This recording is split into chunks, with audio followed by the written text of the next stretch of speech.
ईदगाह में कम अज़ कम आप वक्फ के बारे में जान लें।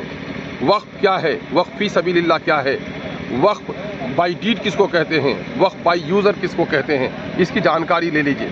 कुछ औकाफ हैं जो बाज़ाब्ता रजिस्टर्ड किए गए हैं, है ना, इसके दस्तावेजी हैसियत हैं। कुछ वक्फ बाई यूज़र हैं, वो क्या है कि बहुत दिनों से मस्जिद बनी हुई है, बहुत दिनों से कब्रिस्तान है, आज 100 साल से नहीं कई 100 साल से उनके कागजात किसी के पास नहीं होंगे, लेकिन चूंकि उनका इस्तेमाल इस्लामी रसूमात के लिए हो रहा है, इसलिए वो वक्फ की जायदाद है।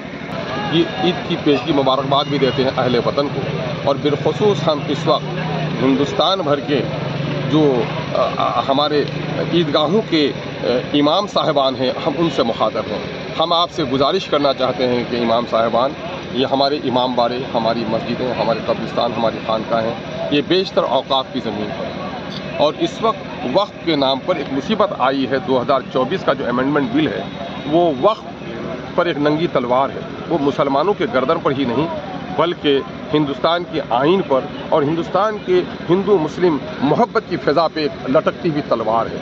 इसलिए अभी हमारे मिली तंजीमों ने हमें आगाह किया है इसकी मुखालफत की जाए। हमारे सियासी तमाम तर ज़िम्मेदारों ने इसकी मुखालफत की मुहिम शुरू की है। हम आपसे गुजारिश करना चाहते हैं कि ईद की सेवैयाँ खाइए, मुबारकबाद दीजिए, रमज़ान मुबारक के बखैर खूबी गुजरने, रोज़े रखने का शुक्राना अदा कीजिए, अपने गरीब भाइयों को अपने मिठाइयों में शामिल कीजिए, अपने पड़ोसी गैर मुस्लिम भाइयों के भी गले लगिए, और दुश्मनी को भुलाइए, दोस्ती का पैगाम दीजिए। लेकिन ईदगाह में कम अज़ कम आप वक्फ के बारे में जान लें। वक्फ क्या है, वक्फ फी सबीलिल्लाह क्या है, वक्फ बाई डीड किसको कहते हैं, वक्फ बाई यूज़र किसको कहते हैं, इसकी जानकारी ले लीजिए। कुछ औकाफ हैं जो बाज़ाब्ता रजिस्टर्ड किए गए हैं, है ना, इसके दस्तावेजी हैसियत हैं। कुछ वक्फ बाई यूज़र हैं, वो क्या है कि बहुत दिनों से मस्जिद बनी हुई है, बहुत दिनों से कब्रिस्तान है, आज 100 साल से नहीं कई 100 साल से उनके कागजात किसी के पास नहीं होंगे, लेकिन चूंकि उनका इस्तेमाल इस्लामी रसूमात के लिए हो रहा है, इसलिए वो वक्फ की जायदाद है।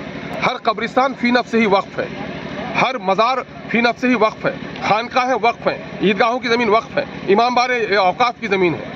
सबके कागजात नहीं हैं, ये हुकूमत सबके कागजात तलब करना चाहती है। हमारी कितनी मस्जिदें बच पाएंगी, हमारे कितने कब्रिस्तान बच पाएंगे। इसलिए कम अज़ कम आप ईद के दिन जहाँ रमज़ान मुबारक के बखैर खूबी गुजर जाने का शुक्राना अदा कीजिए, वहीं ईदगाहों में कम अज़ कम औकाफ की अहमियत के बारे में, और औकाफ के साथ हो रही हुकूमत की शरारत के बारे में, और वक्फ की मिल्कियत जो हमारे आबा-ओ-अजदाद की मिल्कियत है, जो फी सबीलिल्लाह है, जो गरीबों, यतीमों, मुसाफिरों, मजबूरों, मकरूजों की मदद के लिए है, तालीम के लिए है, सेहत आम्मा के लिए है, उसकी अफादियत और उसकी अहमियत लोगों को बताइए। क्योंकि हमारे लोग बहुत बेखबर हैं। हम फिर एक बार दिल की गहराइयों से ईद की मुबारकबाद देते हैं, और तमाम तर अहले इल्म से, अपने उलमा से और अपने खुतबा से गुजारिश करते हैं कि ईदैन के खुतबे से पहले आप कम अज़ कम 5 मिनट 10 मिनट वक्फ के बारे में ज़रूर गुफ्तगू करें। और ज़रूरत इस बात की है कि वक्फ के बारे में गुफ्तगू करने से पहले वक्फ की क्या हैसियत है और मौजूदा वक्त के साथ क्या चैलेंजेज हैं, उसका एक मुताला ज़रूर कर लीजिए। अस्सलाम वालेकुम व रहमतुल्लाहि व बरकातहू।